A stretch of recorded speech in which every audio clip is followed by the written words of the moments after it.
dernier, j'ai fait 2 webinaires. Le premier a converti à 8%, mais le second à seulement 5%. Pourtant, c'était exactement le même script, la même offre et le même prix. Quelles seraient tes premières hypothèses et comment tu chercherais la vraie cause sans simplement deviner? Ok. Déjà, je pense que voici comment je vais procéder. Il faut déjà regarder c'est quoi la source de trafic. C'est-à-dire, entre le premier webinaire et le second webinaire, c'était quoi la source de trafic? Est-ce que c'était de la publicité payante? Est-ce que les gens ont découvert le webinaire par une liste email d'attente? Est-ce que c'est de l'organique, c'est-à-dire à travers du contenu peut-être? Ou bien est-ce que tu étais entré en partenariat avec des gens qui ont recommandé ton webinaire? Tout ça va te permettre déjà de savoir, d'avoir des informations sur le profil qui est venu, mais les profils qui sont venus aux deux webinaires. La deuxième chose, c'est le taux de présence. Quand tu fais la comparaison entre le nombre d'inscrits et le nombre de présences, c'était combien? Et maintenant, je pense que là, ça va t'aider à savoir si c'était la bonne cible, si c'était le bon marché. Voilà, si on peut le dire ainsi. Ensuite, il faut regarder aussi le taux de rétention. C'est-à-dire entre les gens, le nombre de personnes qui est venu au webinaire et le nombre de personnes qui est resté jusqu'au moment où tu as présenté l'offre. C'était quoi le pourcentage, pardon.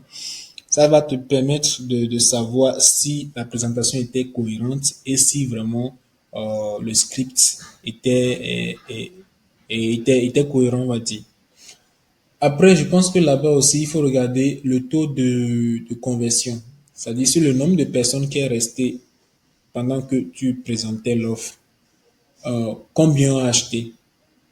Ça te permettra de savoir si l'offre était vraiment irrésistible, si l'offre était cohérente avec la présentation et si tu résous vraiment un problème urgent dont les gens ont besoin de ta solution.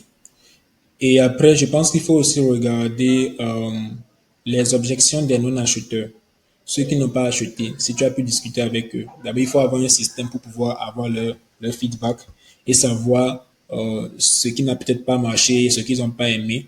Et ça te permettra de savoir quoi améliorer pour les prochains webinaires. Donc, pour récapituler, tu as déjà la source de trafic, d'où sont venues les personnes qui sont arrivées au webinaire. Tu as le taux de présence sur le nombre de personnes qui sont inscrites au webinaire, combien est finalement arrivé au webinaire. Ensuite, tu as le taux de rétention sur le nombre de présents au webinaire, combien sont restés jusqu'au moment où tu as présenté l'offre.